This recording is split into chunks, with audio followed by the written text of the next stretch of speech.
Hello and welcome to the Global Poker League and our new strategy segment where we ask our guest pro to take us through a key hand from the GPL. Joined this week by Mr. Jonathan Little of the Las Vegas Moneymakers. He's going to take us through a hand between his teammate Jake Cody and the San Francisco Rushes of Jonathan Jaffe. This is a really key pot in this match. Jonathan, take it away. All right, so we have a hand that starts off, just normal. That's how most hands heads up start off, but eventually things devolve into a mess. So here we have Jake Cody with 9-4 suited. Certainly not a great hand, but playable. So he makes a pretty standard raise, about 2.1 big blinds. And actually maybe more like 2.3 big blinds, something like that. And Jonathan Jaffe has ace-5 suited and decides to call. This is a spot where you can call with a lot of hands.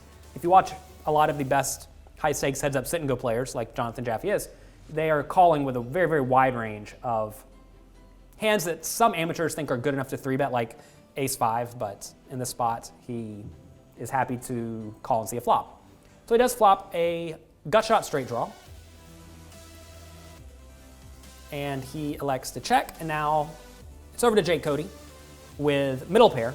This is a spot where you'll see a lot of the best players checking behind, because notice here, Jake Cody has a hand that he can easily check behind and then call with on a lot of turns. Any heart is a fine turn. And also his middle pair is going to be decent enough to at least call a turn bet a lot of the time, but betting's okay. You can certainly get value in this spot. One reason you want to be betting with some of the bad middle pairs is because you can get called by hands like ace-5, for example, in this spot. And you also don't really want to check behind because you let a lot of hands see a free card, like 8-7 offsuit, for example. You don't really care if 8-7 offsuit folds. If Jake Cody does bet he wants to bet small, though, to keep in a very wide range from Jonathan Jaffe. Notice he doesn't want to bet huge, because if he bets huge, now Jonathan Jaffe is going to fold out a lot of the hands he's trying to get value from. You see the 3 of hearts hitting the turn, which gives Jake a flush draw. But it gives Jonathan Jaffe the straight. It's exactly what Jonathan Jaffe wanted to see. So he's going to check. As he would check everything, you'll see that most players from out of position don't have much of a leading range when they check call the flop. So he checks, and now Jake Cody has to decide if he wants to value bet this pair or semi-bluff with this pair. I think in this spot he should definitely check behind, because if he bets, now what is he trying to get called by that he beats? And really, it's hard to come up with very many hands besides flush draws, which may actually check raise, and I don't think you want to get check raised here when you have middle pair and a marginal flush draw. Also hands like ace-3 and ace-2 will probably call, but beyond that, a hand like a queen is never going to fold, and you are behind the queen. So I'm not a really big fan of this bet. I think this is a spot where Jake Cody can easily check behind. He wants to see the river, because right here, with middle pair, like kind of ignore your flush draw. With middle pair in this spot, you'd almost certainly not bet again. Yeah. So it's nice that you have the flush draw, but I don't think that's a good enough reason to all of a sudden start bluffing with this hand, because what is the plan? To make pocket sevens call you pre-flop, or call on the turn and then fold on the river?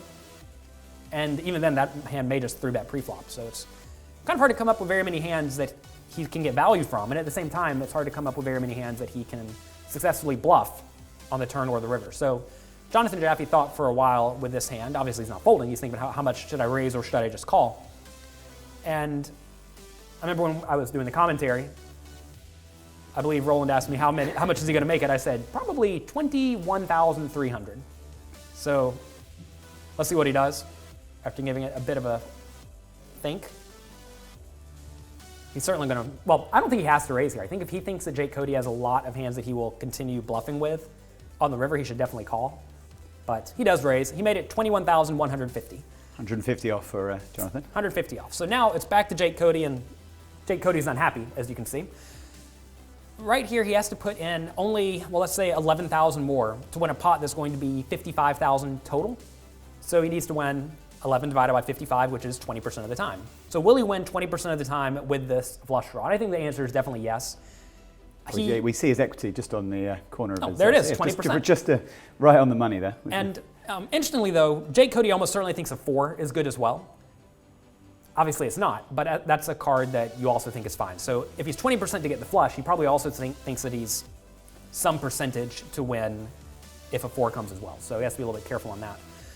So I think he pretty much has to call. This is really the reason you don't want to bet the turn, though, because if you bet the turn and Jonathan Jaffe raises even tiny, you're now put in a break-even spot, and if he goes all in, you have to fold. And you really, really don't want to fold this hand. So this is sort of like the key type of hand you really do not want to fold. We see Jake going through some, agonising thought processes there, and he kind of had a rather bad feeling about the hand. But I think he just felt like he was getting the right odds to see the river. Well, he is, and yeah, I mean, as we see the equity, on the screen really gives that away, and we see the 6 of clubs fall on the turn, a river. This is an interesting spot. It's a horrible card for Jonathan Jaffe, because now notice one of the draws that Jake Cody could conceivably have just got there. Also, if Jake Cody happened to have a hand like 9-5 of hearts, well, now he's always going to call on the river because he made a straight. So Jonathan Jaffe goes all in on the river, and I think this may actually be a spot to check, because if Jonathan Jaffe bets, is he going to get called by very many hands like King Queen on this obviously horrible river? And I don't know. I'd be interested to know. It would be good to hear Jonathan Jaffe's thought process on this exact river spot. But Jonathan Jaffe's not check folding. I want to make that clear. He's going to check, and if Jake Cody bets, he's going to call every time. But I think this is a spot where you probably want to give your opponent every opportunity to bluff, because you're never making a 5-fold. Maybe he thinks that there's some chance that Jake Cody has a set, and if he has a set, he's probably going to hero call. So if Jonathan Jaffe checks, Jake will check behind with a set, so you don't get value from that. So interesting spot on the river. I think I probably would have checked in Jonathan Jaffe's shoes, but Jonathan Jaffe is perhaps the best at heads up, sit and goes, so I default to whatever he does. Yeah, I think Jake mentioned in his thought process that he may have actually been tempted to shove the river had he been checked to in that spot, and that would have resulted in him losing all his chips rather than keeping 24,000 back for to sort of fight another day. Well, if you think about the bluffs that Jake Cody should have here, it's pretty much the other missed draws. Yeah. And so it's actually conceivable that he could bluff with this. So I do remember Jake Cody saying that now that you mentioned that if Jonathan Jaffe checks, Jake would have gone all in, and Jonathan Jaffe could have snapped him off. So maybe a misstep by Jonathan Jaffe, or maybe not. A rare one. I just think it was probably a fine play, because Jonathan Jaffe's the best. You have to realize whenever you are studying poker from someone who is just much better than you at a specific game, and I do firmly believe that Jonathan Jaffe is better than me at heads up, sit and goes, you got to realize that they know what they're doing. And of course, those players make errors sometimes, but if you stick with what Jonathan Jaffe does, you'll probably be fine. Well, thank you, Jonathan. That's all for this hand. Join us next time at the Global Poker League. Adios. Connect with us on social media for league updates, and download our app GPL TV to stay on top of everything GPL.